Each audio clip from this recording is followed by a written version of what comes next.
Alors, je démarre. Bonjour à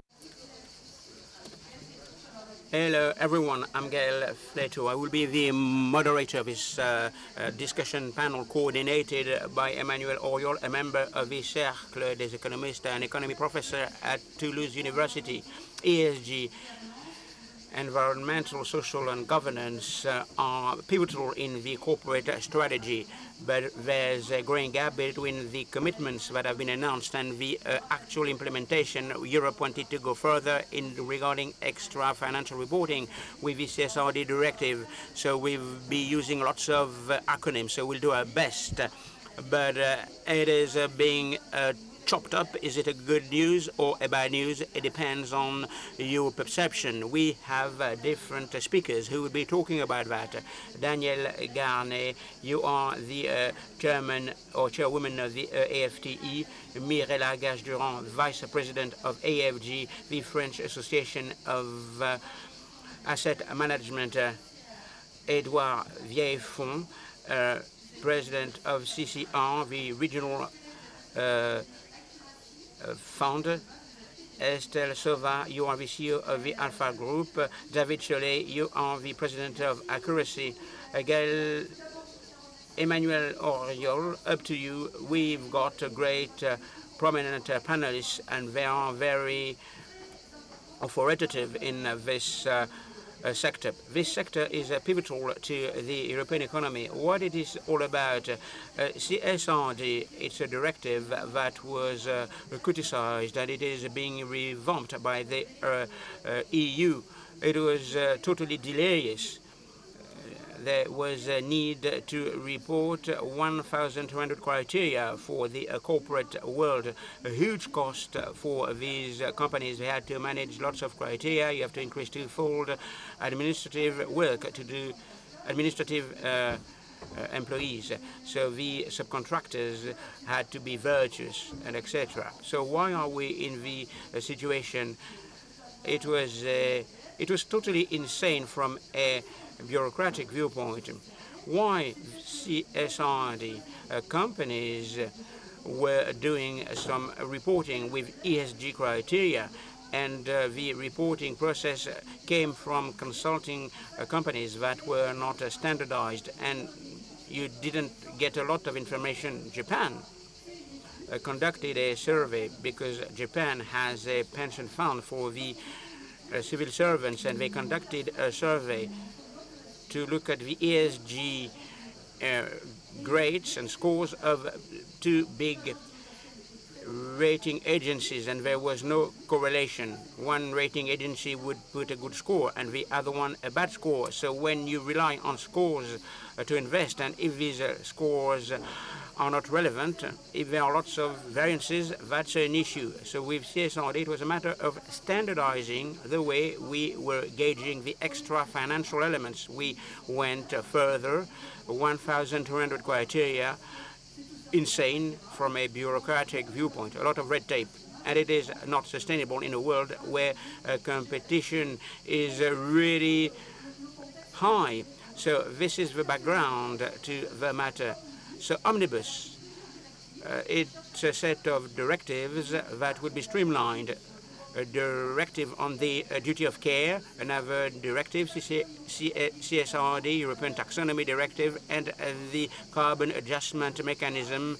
So the European Commission is trying to remove duplication, things that are not compatible, and the reporting process is less binding. And the thresholds have been mitigated. Companies with more than 1,000 employees with a turnover of 50 million euros. So many small companies haven't been taken into account, and they were stifled by the administrative elements. How are we going to save? It was really a binding process. This directive was really binding. So 4.4 billion euros will be saved by the European companies because they won't have to report. There were some fixed expenses in addition to the 4.4 billion euros, and 2.5 billion euros of taxes were added. So the message that I would like to deliver to you, we need to follow up the ESG criteria. We are not going to throw the baby with the bathwater. So Trump would like to stop this process. But of course, what is important is to streamline the process, to make sure that it is sustainable, so that we've got some companies that are productive and virtuous. Why does it matter? The millennials, people who are young, I don't know if you are familiar with the millennials. The millennials are very sensitive to environmental issues, gender equality issues. They will be working for companies that are virtuous, and that's a comparative advantage. The companies with good ESG reports will be more productive, more profitable, and more innovative. They will attract young people.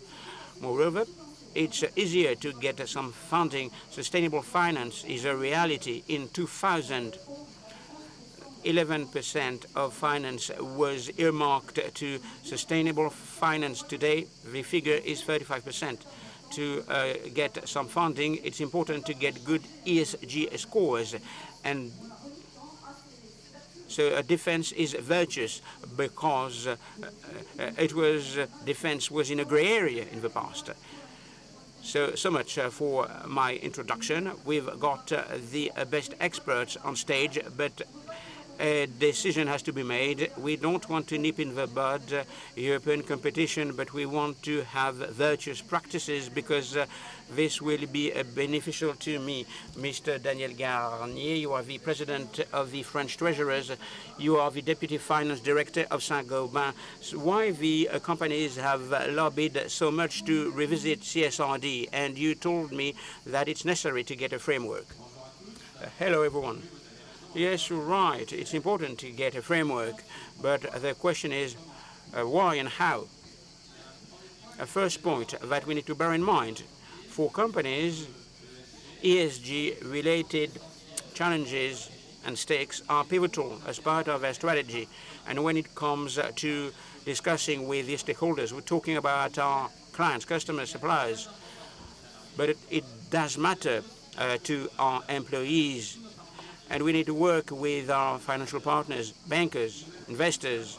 They want to know, and rightly so, they want to know if our products, services comply, and if they respect the environment, and if they respect the communities we are interacting with. So it's important to demonstrate that we have a positive effect.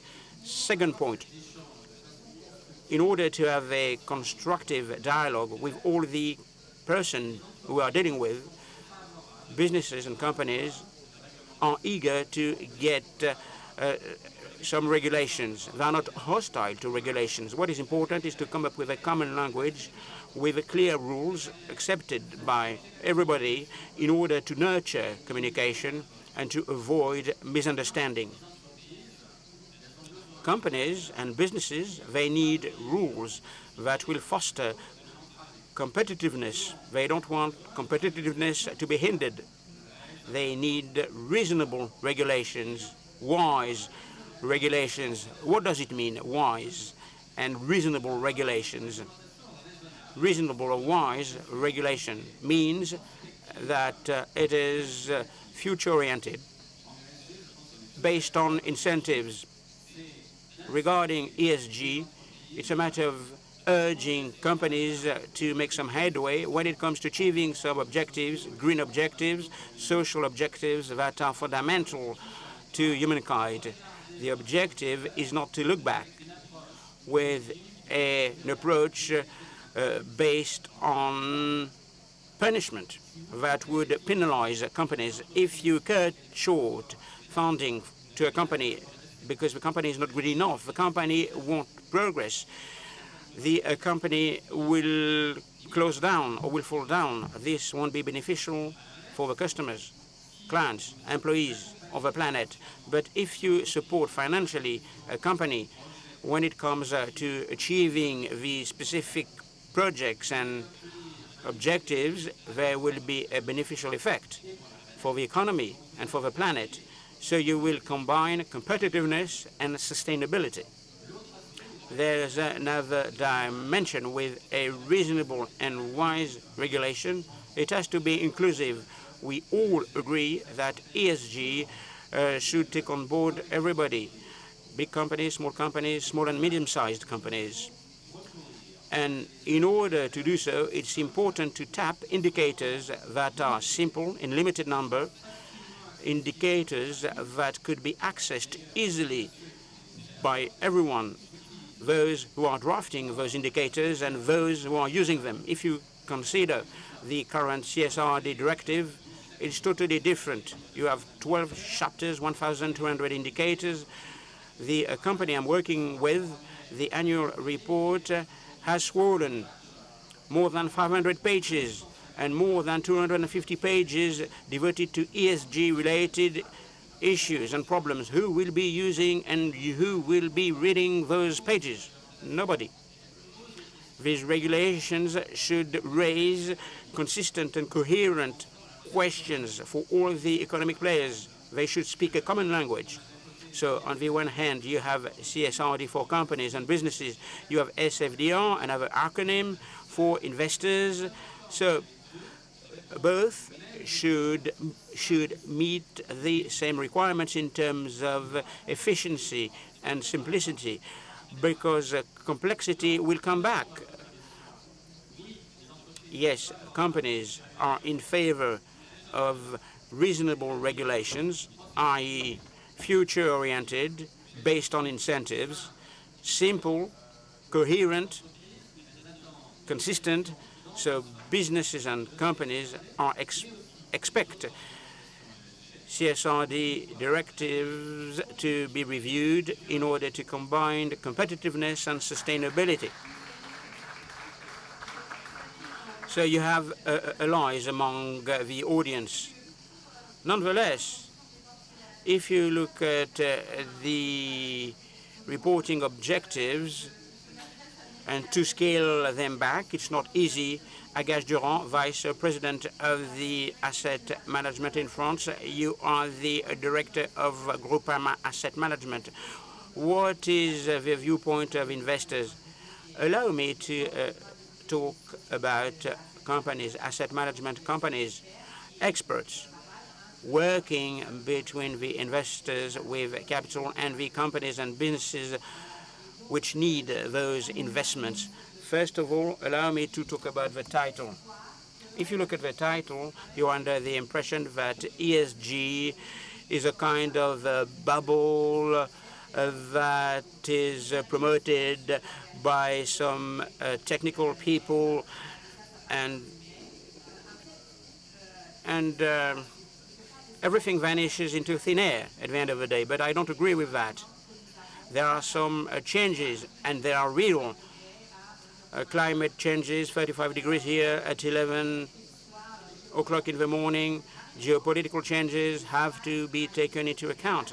So we are facing a reality, and it's important to come up with a transition, digital, environmental, social transition. So transition is mandatory for companies, for businesses, for the economies, if we want to be there in the long term.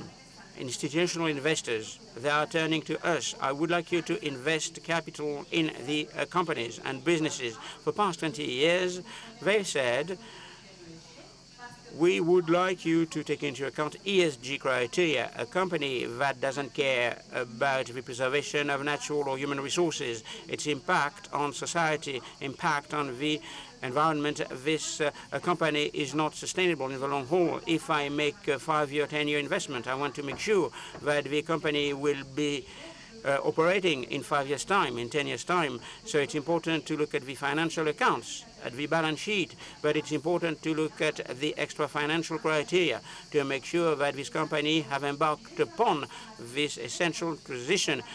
So the institutional investors in France, and I can vouch for that, the members as part of a call for bids, when they ask for a management mandate, they want the extra financial criteria to be embedded because they want to fund the companies that have made a commitment to transition.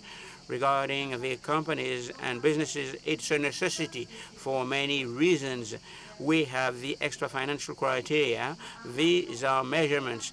there are significant links in the chain, i.e., the capitals of our savings of the financial investors will be funding the European companies that have embarked upon this transition because they will be sustainable in the long haul.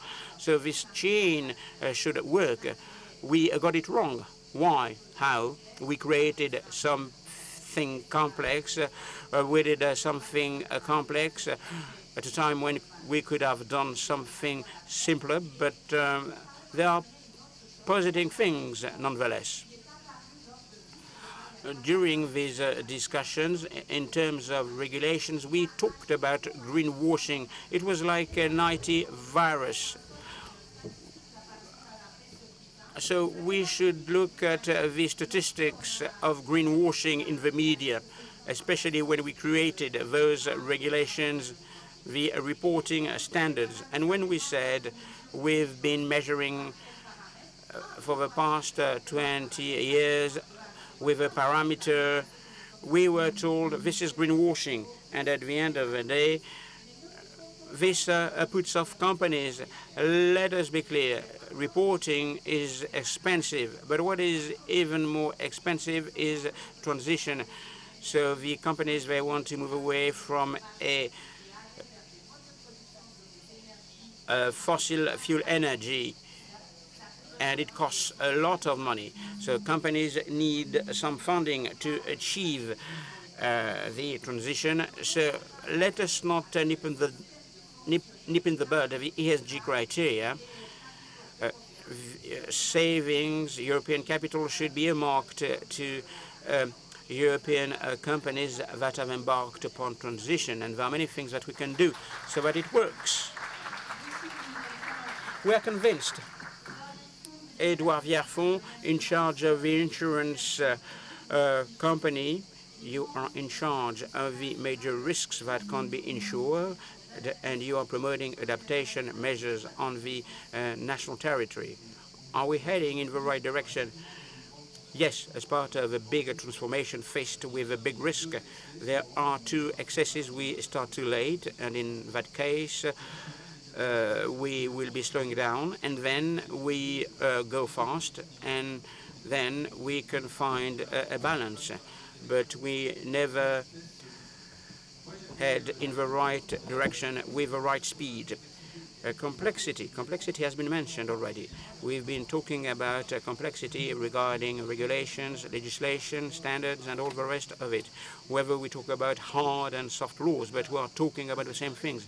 CSRD, it's clear, it was highly complex, poorly manageable, so lots of data points, lots of standards. So the system is complex. Complexity is expensive, and it entails a risk, something that we don't gauge very often. We should say, at a given point in time, at a certain size, there should be more intelligent rules, and what is important is the number. In France, we were keen on coding, we were keen on streamlining, something that we haven't achieved today. So the public reinsurer comes up with models. Bankers, insurance companies are familiar with that. When the model is complex, we put complexity-related risks, something that is being embedded. Of course, there are different risks. For the small and medium-sized companies, the process won't be managed clearly. When the complexity level is very difficult to explain to the public at large, you know what are the consequences. I'm not going to talk about air conditioning or the low-emission regions, and people will be put off, and experts will be put off as well. And there's a second phenomenon. For small and medium-sized companies, if the process is complex, it is not accessible. So CCR, public insurance, 12 billion in terms of turnover, 280 people, something that we've experienced. When we work on ESR, it takes time, but with the advent of CSRD, it's even more complex, but of course we will voluntarily contribute. We might be below the thresholds, but what is important is to restrict complexity. The second point that is pivotal that we haven't yet addressed, double materiality element. How do we take into account what comes in, the impact of global warming on the company and on the corporate finance, and what is the impact of a company on the rest of the world? And on this front, there's a lot of confusion. Global warming, climate change have turned out to be the biggest risk amongst the biggest risks. That's why it is mentioned in the different reports, annual reports. And the risk section is quite significant, but at the end of the day, it's a matter of showing the risk for the company, an economic and financial risk, or there's another risk, not to create value for the customers, and there's a risk for the company, the risk that it can't be profitable. So this risk is about profitability for the company. Will the company work in the long haul? Regarding the company from within to the outside, impact-based materiality is pivotal. And of course, all companies should be aware of that. The risk of greenwashing is important. What is the use of company to create values, to create value for a company? So if you consider the core business of a company, you have to consider the positive extra-financial part. It is quite positive, but this is another parameter. And of course, there are lots of economists here. So we shouldn't count twice, and we shouldn't come up with a new greenwashing process, i.e. to take into account the extra-financial impact being similar to the financial impact. At CCR, we are very sensitive to that. We have a job to do. What is important is to reinsure some perils that are deemed not to be insured. So we want insurance companies to be solvent. The non-financial part, the part that has to be monetized should be outside. And what is important is to be careful with the second risk of greenwashing. Thank you for these observations that are in line with Daniel Chollet's observations. You are working for accuracy from a financial viewpoint. Companies, they have to make some decisions whose impact will be felt in 2034 in order to avert a systemic crisis. Hello, everyone. Thanks a lot for this question. 4 minutes to avoid a systemic crisis. It's a daunting challenge, isn't it? Let us talk about the diagnosis. And if you look at the temperature in X, it's a reminder of global warming is hitting hard. And global warming doesn't take into account the implementation of CSRD. In the next 5 years, if we don't reduce massively carbon emissions, we will hit some tipping points, irreversible points. The ice cap will collapse in Greenland. I'm not going to talk about permafrost. Of course, I'm not an activist. I'm not a politician. These are facts. And this is what scientists have told us. AD7, a glacier specialist, told us that the collapse of the ice cap in Greenland will mean that seawater will rise by 7 meters. 30 million tons of ice being melted in Greenland. You take the Eiffel Tower, you put it in a card box, and this is the metaphor. So, of course, I will have to reconsider my holidays in a hotel in Brittany. But there's a shockwave on the economic markets, the financial markets. The economic agents want to be able to absorb the climate clashes or shocks.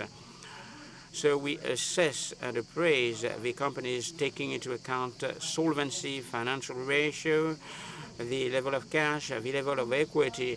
It is vital, as Edouard said, to integrate solvency, climate solvency, the ability of a company to cope with these environmental shocks. Without any climate stability, we cannot imagine sustainable financial stability. Now, let's have a look at the figures. So, global GDP, $100,000 billion, the needs for investments in transition, 5 trillion, 6% of global GDP. Last year, the amount of investments was 2,000 billions. So it is necessary to speed up. When we look at the ways companies have decided to act on long-term investments, what have we noticed? An acceleration of innovation. Operating costs were curtailed with a new sources of income.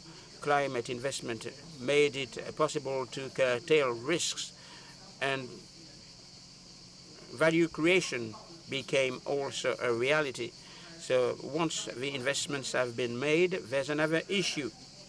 The J curve. You invest today in the long term, and we all know that the time horizon for a conventional investor is about 7 years, 8 years. Here, the time horizon will be longer. And companies shouldn't be closed to the tragedy of the horizons, time horizons. Everybody should benefit from the investments that are being made for long-term visibility. Otherwise, many economic agents will become the Nokia or Kodaks of climate transition. Let's talk about finance now. We'll be talking about labor management dialogue. When we talk about ESG, Estelle SAUVAT, you are the CEO of Alpha Group, an expertise and audit firm working with public decision makers. How social dialogue, labor management union dialogue, how can it change the company? Hello, everyone, and thanks a lot for putting this item on the agenda, because there's a kind of middling perception about CSRD and the way it should be rolled out in companies. It's important to come up with some alternatives. There's an error that is being made between the destination and the aircraft. The destination is the objective that we want to achieve together, a European vision based on performance, based on corporate performance, Friedman vision, the quest for profits, globalization. We wanted to get a European perception about the Green Pact, and there's a consensus whereby it's a good trend, it's the right trajectory. What is important is to be pragmatic, to be operational. And unfortunately, it takes time for us to set the ball rolling. So, of course, we can work for the stakeholders of the company, the leaders, employee representatives, the employees, but all the players in the corporate world. And in a concrete manner, we can be efficient. In order to choose a model, you can use the aircraft, the plane. You need to choose a model with some criteria. But if you have too many criteria, you can't reach the objectives. It is too binding for the corporate leaders. They want to move away from an obligation. What is important is to set the ball rolling. It is the momentum. It is not the number of objectives, the number of criteria. When you want to change an economic model in a company, you need to raise this issue with all the people involved in the company, in the organization. The Alpha Group is convinced that through social dialogue, labor management union dialogue, with social dialogue, you can do things. So we decided to take on board that topic. How can we position that topic in the social agreements? We have to demonstrate that this concept was valid on a large scale. We are in a good position because we are working for all types of people. We are financiers, accountant experts, so we looked at the whole journey and we tried to find the alternatives in order to get the concept right. We failed with policies after COVID. We wanted to focus on the Climate and Resilience Act, whereby the environment was an essential topic, and we wanted to use these criteria as part of the dialogue, social dialogue. So we need to talk with managers, with the employee representatives, and an employee is a citizen. So when you want to change a model, there was a citizen conference on the environment could have an impact in terms of transformation, but the citizens conference, you had 150 people carefully chosen, but these people didn't represent anyone. It's not a court jury. You will be working for 21 days. During 6 weekends, you have some ideas, and at the end of the day, you don't represent the French economy, its diversity and complexity. And in a company, you've got a given issue. All of the employees know what the challenges are. They can be very useful in challenging because they share the same common goal. They can challenge the management. And that is why the social committee is the right place in a company to address this system. We're going to talk about the methodology in a minute. We have, thanks to a lot of CSRD, which we're collecting. We've got a lot of data. We're trying to get the 2000 indicator model to less than 10 indicators that will be co-constructed pertaining to governance, the social questions. We are native, of course, to that subject of social issues and socials and questions linked to the environment. In the environment, which is our business, in an applied environment. We're applying the subject.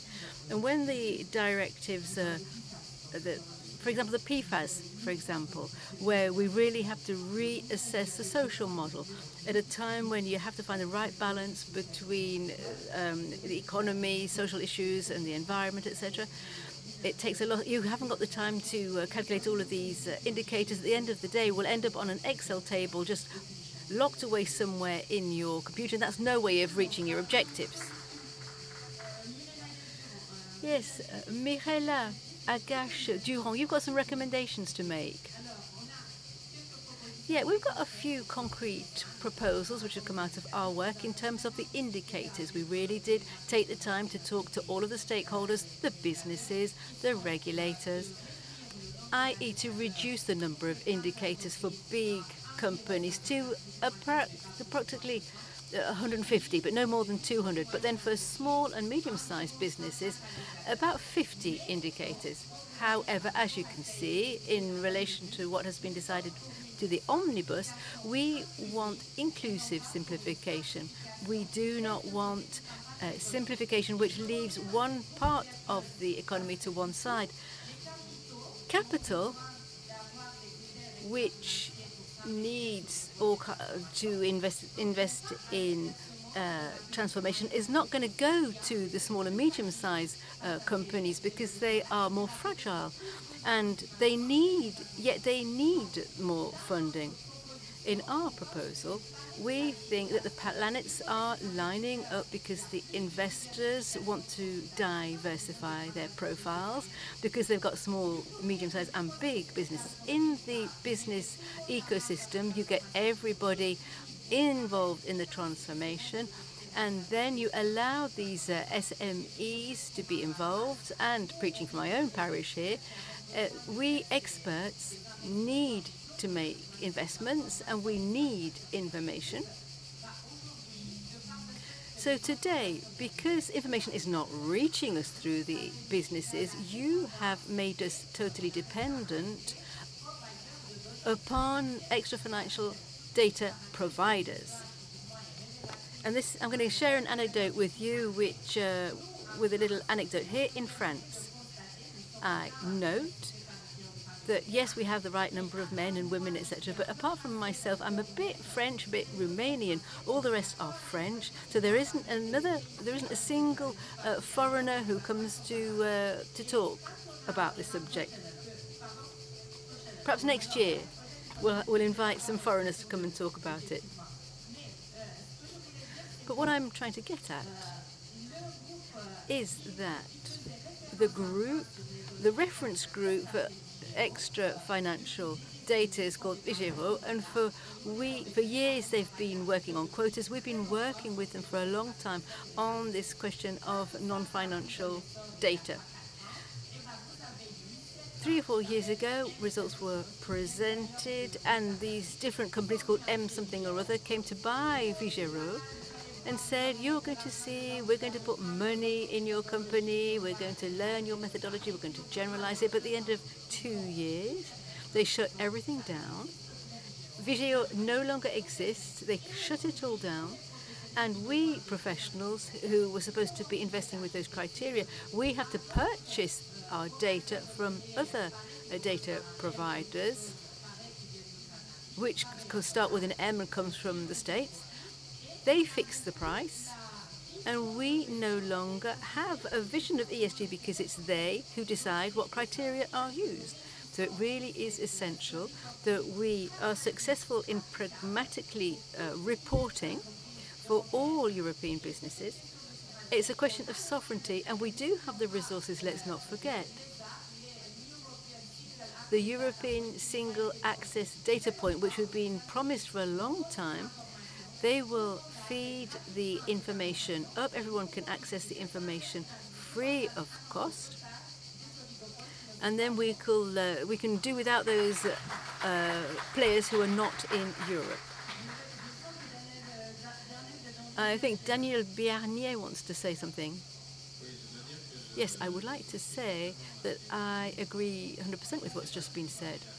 I don't know if we need 150 indicators. However, 2 things seem important in what's just been said. Firstly, we really do have to simplify things. Not a couple of tweaks, not from 2,000 to 1,500 indicators. No, we need a massive change.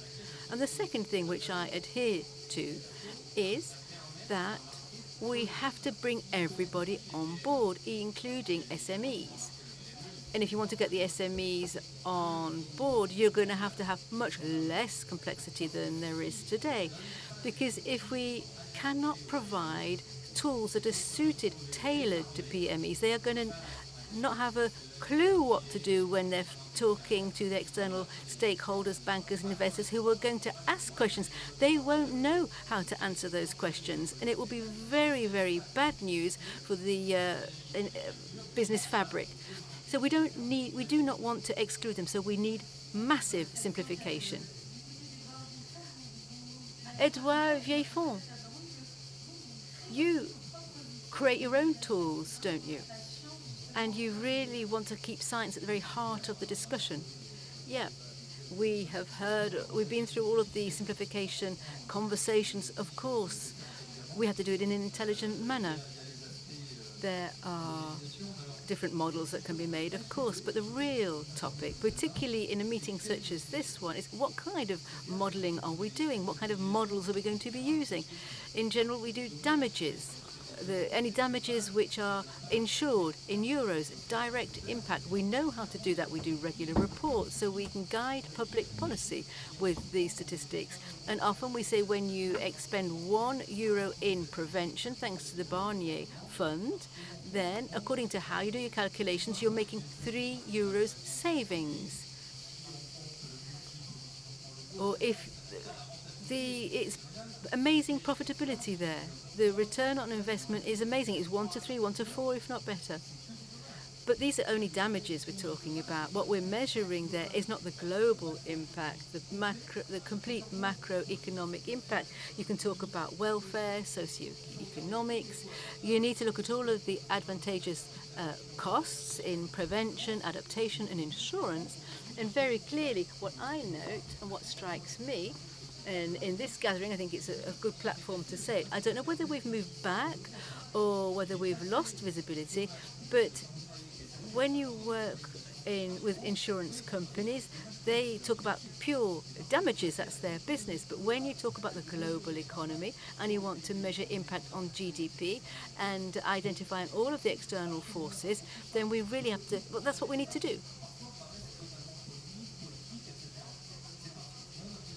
My personal view is that because not everything has been taken into account, because the positive and negative impacts have not all been calculated, the socio-economic impacts have not been carried out for motorways when you're determining what speed cars should travel at in terms of function, pollution, road safety, etc. It's fascinating for a country which was very, very sophisticated in this field. We're doing it less now. And we need to take all the factors into account. We need to do all of the calculations and come up with a final result. And that is how we will know whether we need to take a measure or not. I'm going to take a final example. Adapting to climate change, for example, which is key for us at CCR. We see that not only in the future, but also in the past, some groups have lost money. In 10 years, with this, the fascinating thing is that when you do these calculations, you see that the market is falling short. And as insurers, we realize this, we have to act, because in social terms, it's profitable. People, businesses have to stay. But in a zone, you may not be able to stay anymore because all of the preventive work and the adaptive work we've carried out will just be not enough. And the coastlines are being eroded. This is just an example in our field of work, but I'm amazed at all of the adaptation work which has been carried out. It means that we have to redo the calculations and identify what we need to do and to what extent. Thank you very much. David CHOLLET, you've got some examples, haven't you, as well, which you'd like to share with us abroad or in France? Let's hear from you now.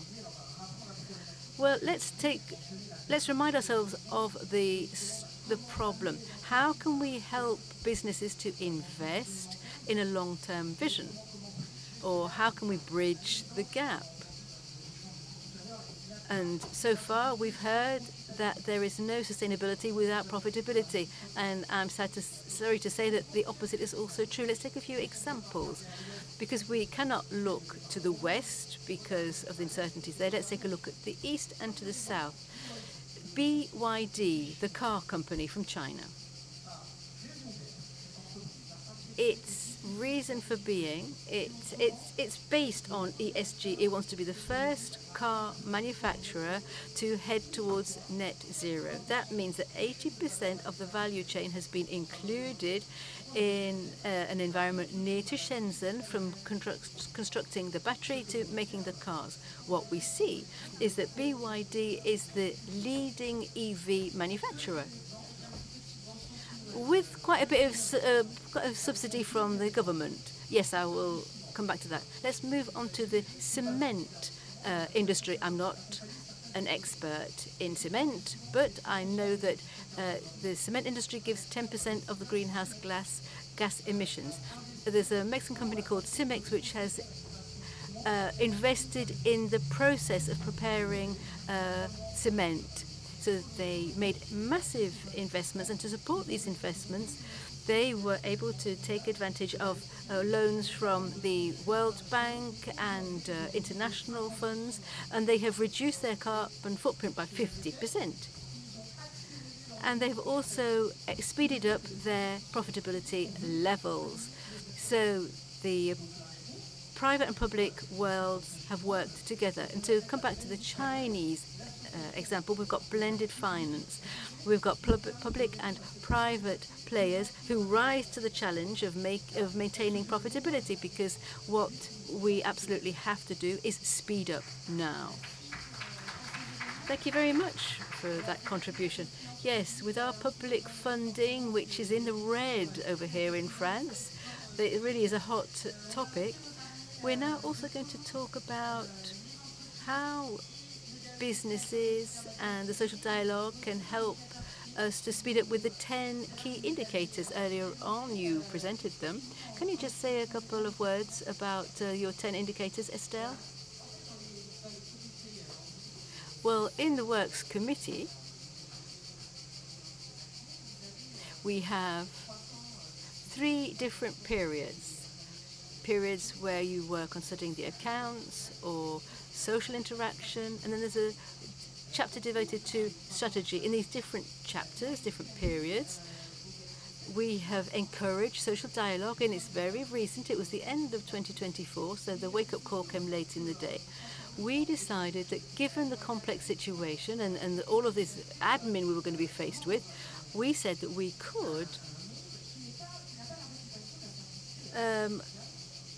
shape a world which is not necessarily devoid of complexity, but which has some indicators and involve those people who are involved, like human resources, the production division, the operational departments, and of course the salaried employee representatives. And we decided then to choose subjects which we're going to deep dive into. There's a problem with dissociation. ESG, the different tools and how to standardize them have all been dissociated from the real world. The real world is the way in which you organize your business. However, you cannot dissociate indicators from the way you are implementing them. Social dialogue is not so much identifying your indicators, it's knowing how to evolve them. Let me give you some concrete examples. Very, very quickly, please. Okay, you've talked about the car industry. Let's take our main car manufacturers and their equipment providers. You can have all of the resources at your disposal. You can have a big organization. I've even seen one business with 200 people who could work on CSRD. Just imagine those resources. And the president of the company said, if I were to pay the penalty, it would just cost me 15,000 euros and I wouldn't need to bother with all this faff. So you do the work. You've got a chaotic social situation because in the company it's difficult, and your Chinese competitor comes to your market and they're all ready and you're not. And so your entire balance is set askew between the stakes of ESG and common sense. So what we're trying to do in the real world is to transform technical indicators. We want them to be just a few for governance, society or environment, and to transform them into operational indicators. To do this, for governance, for example, let's go to the board of directors and identify what decisions are taken. Identify the first phase, the second phase, i.e. 1 year, 2 year, 3 year, to see if the organization really is being transformed, to see if the decisions are taken communally with the workers, for example. In the Alpha Group, we work with our employees. We used to have one quarter of the board is made up of employees. And we've got an indicator pertaining to all of the employees. The director on his own cannot do everything. You can't transform your whole organization on your own. You need your employees on board, and the more complex the subject, the more you need your employees on board. So we've got an indicator on employee benefits in profit sharing. Everyone can agree about the environment, and it can be a concrete link between the managers and the workers. I could go on forever, but I'm sure we don't have enough time. Let's take a couple of questions, why don't we? There are some microphones. And then we have to leave time for Emmanuelle to wrap up as well. Hello, I'm Guillaume. I'm a chartered accountant, and I am VP of the National Association of Chartered Accountants in Provence. My question is, in your opinion, what are the main motivations that would enable all SMEs to implement ESG? Who would like to answer that question?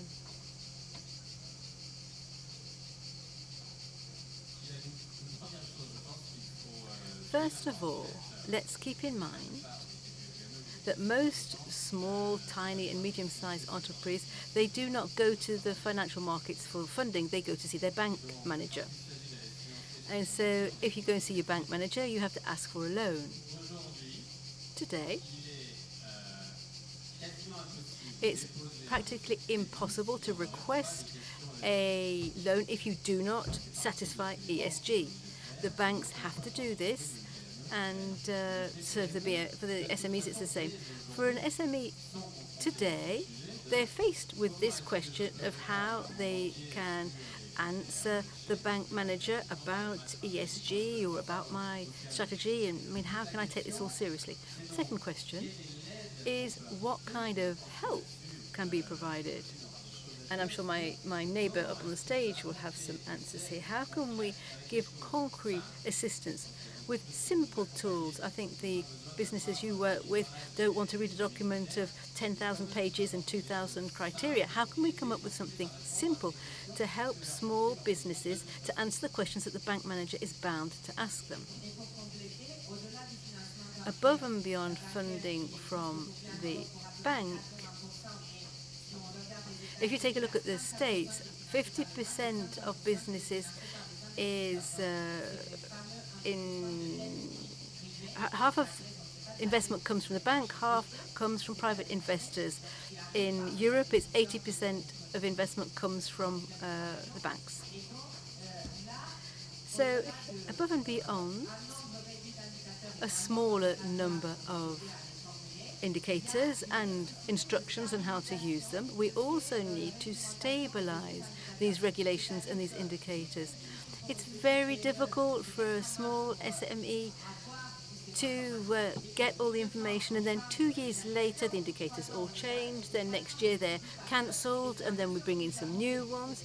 And over the past 5 years, a lot of modifications have been made, and stability is key. So you have to have a reasonable number of indicators, some instructions, and people there to help them. We experts are there to help them, but regulators need to be on our side as well. We need stability and to respect certain requirements.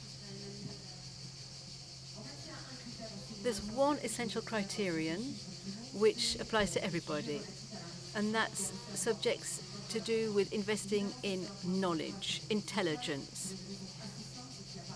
There's not a single company that is not concerned by transformation. You've got all of these different transformations that are underway. So as an SME, you have to invest in your employees and in developing their knowledge skills and skill sets. And so we've invested a lot on these subjects, investing in skills, but nevertheless, it's in the SMEs that the trickle down is hardest to reach, and people don't want to let their employees go. So I think that's where they need to deploy effort to really demonstrate how they're investing in training to rise to these tremendous challenges, because they're going to need these new technologies. And then the banks and the European Commission too will have to shift a couple of criteria, starting with that criterion about accepting that the immaterial, that knowledge acquisition is immaterial and not material, and so that it can be a main. I'm a chartered accountant, so I know what I'm talking about when I'm talking about figures and such. But We have to go towards the main focus and forget about the frilly bits on the side. So I would say public authorities just to shift the entire social brick, and that will take the other bricks with them, the E and the G. Well, we've arrived at the end of our roundtable. I would like to say, first of all, a thank you. What with global warming, you're still in the tent here. It's so hot. We've got some amazing panelists, and I think I can tell you, I can confess that we all work very hard upstream of our debate. I'd like to thank Gaëlle in particular for being the director of this orchestra. And I'm going to just come back on some of the main points that have been mentioned. We've got this suspicion of greenwashing, and today we're frightened of green bashing. So people saying it's not important to be green. So this roundtable, we have shown that that is not in fact the case. And personally, I think that's rather reassuring that both businesses, those who finance, those who run them, are not going to throw the baby out with the bathwater. That was a key message of our round table today. The second message is that simplification has to take into account these SMEs. We must cover them. We mustn't exclude them, because it would be pointless to have only the big boys in there, because SMEs obviously are important players in our economy. The third point, which I'm taking away with me, is the fact that emerging companies are also rolling up their sleeves, because we say that Europe is 7% of emissions. We can all stop breathing, but that won't change anything. But if the BRIC countries, well, the United States, let's not talk about them, but if all of those BRIC countries, etc., don't start, we'll never manage. And emissions are in an upside-down U-shaped curve. And once a country becomes rich, it starts to reduce its emissions for obvious reasons. Either they've got the money, and there are social demands, and there are technologies that appear. I would like to wrap up on something which we've talked about a lot in the ESG. We've talked about the environment a lot. We haven't really talked about S and G. So I'd like to give a glimmer of hope. Today we've got a round table with equal number of men and women. I'm a commissioner at the Caisse, and there's not a single company in France listed on the stock exchange who find it is unusual who find it is not unusual to have a woman on the board. So I just want to say that this really deep work that we're doing for different criteria is hard work to carry out. We know that it's funding companies. We have to keep profit in mind as well. I just want to give everyone a glimpse of hope that if we continue as we're doing things in Europe, because we are exemplary here, then we have businesses which are more higher performing and more virtuous. Thank you very much for listening.